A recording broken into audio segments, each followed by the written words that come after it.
मित्रांनो, या व्हिडिओच्या माध्यमातून आपण 12 नंबरचं सेशन कसं पूर्ण करायचं ते समजून घेतोय. लॉग इन करा आणि डायरेक्ट सेशनवर या. नोकरीच्या टॅबमध्ये नॉलेज चेक तुम्हाला पाहायला मिळेल, त्याच्यावरती तुम्हाला टॅप करायचं. वरती काही कंटेंट राहिले वाटतं, आपण थोडेसे कंटेंट शोधू. ऑफिस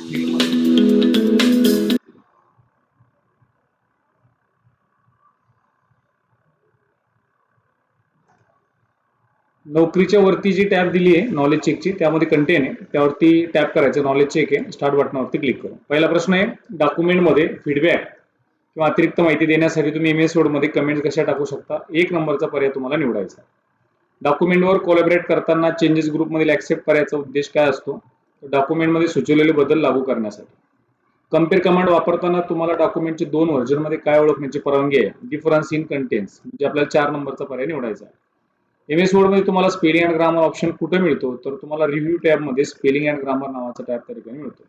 MS Word युजरला स्पेलिंग आणि ग्रामरसाठी डॉक्युमेंट रिव्ह्यू करण्यास मदत करतात. अगदी बरोबर आन्सर आपल्याला याचं द्यायचं आहे. तर पहिली नॉलेज चेक ही नॉलेज चेकच्या लास्ट टॅबमध्ये. त्यानंतर नोकरीमध्ये दुसऱ्या नॉलेज चेकला आपण जातोय आणि स्टार्ट बटनावर क्लिक करतोय. 2 प्रश्न आहे, नोकरीचे पॉवर टूल जॉब शोधणाऱ्या लोकांचे त्यांचे रिझ्यूम इम्प्रूव्ह करण्यात कशा प्रकारे मदत करतो? मिसिंग स्किल हायलाइट करून. नोकरीमध्ये कोणते AI बेस्ड फीचर नोकरी देणाऱ्या सर्वोत्तम कॅन्डिडेट शोधण्यासाठी मदत होते? Auto resume, short listing. अशा पद्धतीने 2 नंबरची नॉलेज चेक आपण पूर्ण केली. कॅनवा विथ AI फीचर्स या पद्धतीचे टूल्सचं लर्निंग आपण 3 मिनिटाचं करूया. व्हिडिओ जास्त लेंथी होऊ नये म्हणून मी माझ्या व्हिडिओला त्या ठिकाणी स्टॉप करतो. मित्रमैत्रिणींनो, तुम्ही तुमच्या प्रेझेंटेशनसाठी फोटो शोधताय. आता आपण जातोय नॉलेज चेकच्या 3 नंबरला. स्टार्ट बटनावर क्लिक करतोय. 2 प्रश्न याच्यामध्ये. कॅनवाचे मॅजिक राईट फीचर युजरना सोशल मीडिया कॅप्शनसाठी AI पॉवर टेक्स्ट जनरेशन करायला मदत करते. अगदी बरोबर उत्तर द्यायचंय. कॅनवा AI मधील कोणते मुख्य फीचर कॉन्टेंटवर आधारित डिझाईन लेआउट सजेस्ट करण्यासाठी मदत करते? AI जनरेटेड थीम्स त्याच्यामध्ये असतात. अशा पद्धतीने 2 प्रश्न आपण सॉल्व्ह केले. सिम्युलेशनला जाण्याच्या अगोदर परत इथं कॅनव्याचं नॉलेज चेक दिलेले आहे, त्यावरती टॅप करायचंय. स्टार्ट बटनावर क्लिक करायचं. पुढीलपैकी कोणती इमेज बुकमार्क दर्शवते? 1 नंबरची इमेज ही बुकमार्क दर्शवते. 1 नंबरची इमेजला सिलेक्ट करायचं, 7 नेक्स्ट करायचं. एखादी इमेज अधिक मोठी दिसण्याकरता पुढीलपैकी कोणता पर्याय वापरला जातो? झूम इन करावं लागतं. टेक्स्टच्या मागे एखादा ऑब्जेक्ट सेंड करण्यासाठी तुम्ही कोणत्या पर्यायावर क्लिक करता? तर सेंड बिहाइंड टेक्स्ट वरती आपल्याला क्लिक करावं लागतं. बुकमार्कच्या बॉर्डर रंगीत करण्यासाठी पुढीलपैकी कोणती फीचर्स तुम्ही वापरणार? Border painter. तुमच्या मित्राला MS Word मध्ये बुकमार्क डिझाईन करायची इच्छा आहे, त्याला पर्यायामध्ये योग्य टेम्पलेट शोधा. हे त्या ठिकाणी पर्याय दिलेला आहे बुकमार्कचा, त्यावरती क्लिक करायचंय. 7 नेक्स्ट बटनावर क्लिक करायचं. सिम्युलेशनच्या प्रश्नावर मी जातोय. स्टार्ट बटनावर क्लिक करतोय. 2 प्रश्न सिम्युलेशनचे. क्लायंटला कोणते डॉक्युमेंट सबमिट करण्यापूर्वी स्पेलिंग मिस्टेक तपासणं फार महत्त्वाचं असतं, म्हणून डॉक्युमेंट मधली स्पेलिंग आपल्याला चेक करायची. रिव्ह्यूला जायचंय, आपल्याला स्पेलिंग आणि ग्रामरला जायचंय आणि ओके बटनावर क्लिक करायचंय. असं केल्यावर तो प्रश्न सॉल्व्ह होईल. सेकंड नंबरच्या क्वेश्चनला जातोय आपण. टेम्पलेट आपला वर्कलोड कमी करतात, म्हणून मायक्रोसॉफ्ट वर्ड मध्ये ऑनलाईन टेम्पलेट बुकमार्क शोधा. क्रिएट बुकमार्क्सला टेम्पलेट ते निवडायचं. पहिले तर क्लिक करायचंय, क्रिएटिव्ह बुकमार्क्सला क्लिक करायचंय आणि त्याला आपल्याला क्रिएट करायचं. अगदी सरळ आणि सोपा प्रश्न आपल्याला या ठिकाणी पाहायला मिळतोय. सिम्युलेशनचे 2 प्रश्न झाल्याच्या नंतर आपण सेल्फ लर्निंग वरती आता जातोय आणि सेल्फ लर्निंगला गेल्याच्या नंतर आपल्याला या ठिकाणी स्टार्ट बटनावरती क्लिक करायचंय. पहिला प्रश्न, MS Word मध्ये तुम्ही तुमचा रिपोर्ट रीडिंग करताना त्याची गुणवत्ता वाढीसाठी ग्रामर मधली एरर तपासण्यासाठी तर आपल्याला नेव्हिगेट द रिव्ह्यू टॅब मध्ये जाऊन क्लिक ऑन स्पेलिंग आणि ग्रामरला क्लिक करावं लागतं. नेक्स्ट क्वेश्चनला आपण जातोय. हँड रिटन नोट्ससह डॉक्युमेंट्सवर काम करताना कोणता ऑप्शन तुम्हाला इंक एनिमेशन न पाहता कंटेंट रिव्ह्यू करतात? शो मार्कर्सला आपल्याला क्लिक करायचं. सॉरी, आपल्याला 1 नंबरचा पर्याय या ठिकाणी निवडायचा हेडिंग वरती. 7 नेक्स्ट बटनावर क्लिक करून नेक्स्ट क्वेश्चनला टॅप करायचं. इमेज तपासणी खालीलपैकी कोणता पर्याय तुम्हाला तुमच्या MS Word फाईलमध्ये मजकूरावर नवीन टिप्पणी जोडण्यास? कमेंट्सला त्याला जावं लागतं, म्हणून आपल्याला 2 नंबरचा पर्याय या ठिकाणी निवडायचा. स्क्रोल करायचंय, 7 नेक्स्ट करायचं.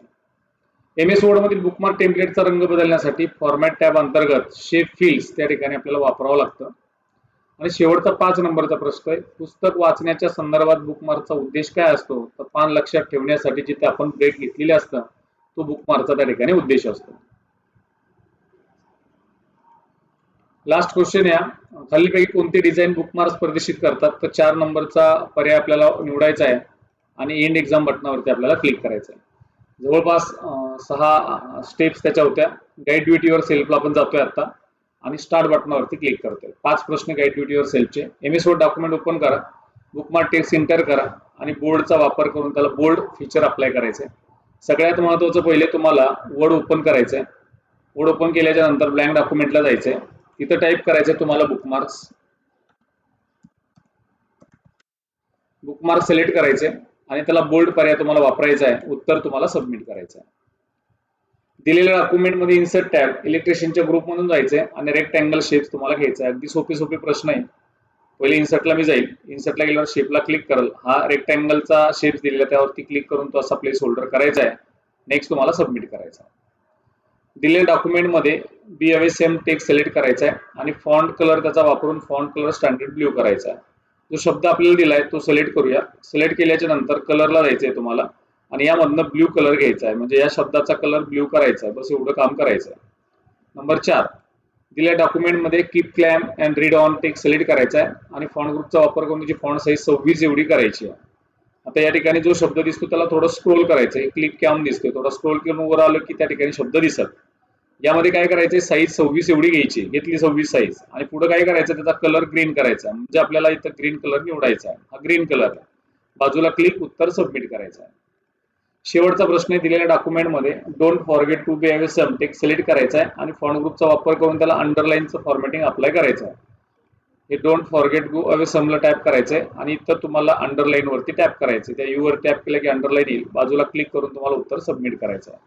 अशा पद्धतीने आपण 5 गाईड ड्युटीवर सेल्फचे प्रश्न सॉल्व्ह केले. सेशन कम्प्लिशनला आपण जातोय. स्टार्ट बटनावरती क्लिक करतोय. 10 प्रश्न आहे. रिया इन्सर्ट इमेज शोधते, ते कुठं बघावं. रिबन टूलबार वरती ते बघणं गरजेचं आहे म्हणून 2 नंबरचा ऑप्शन.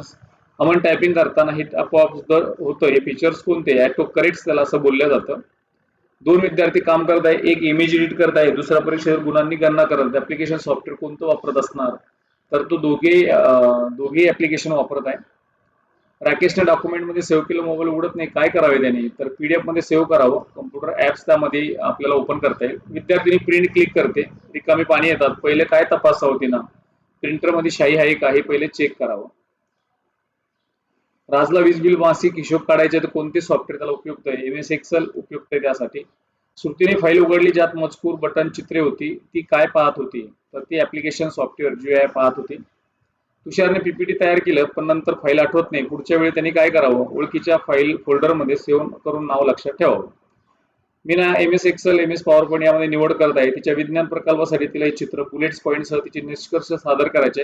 कोणते सॉफ्टवेअर त्यासाठी आपल्याला योग्य आहे, तर आपल्याला या ठिकाणी 2 नंबरचा पर्याय निवडायचा आहे आणि सेव्ह अँड नेक्स्ट बटनावर क्लिक करायचं आहे. प्रोजेक्ट EXE नावाची फाईल शालिनीने ईमेलने मिळाली. तिने ती उघडली. काय धोका असू शकतो, तर ती एक हानिकारक एक्झिक्युटिव्ह फाईल असू शकते. अशा पद्धतीने आपण या ठिकाणी 12 नंबरचं सेशन अगदी व्यवस्थित समजून घेतलंय. परत पुन्हा भेटू आपण 13 नंबरच्या सेशनमध्ये. Okay, thank you so much.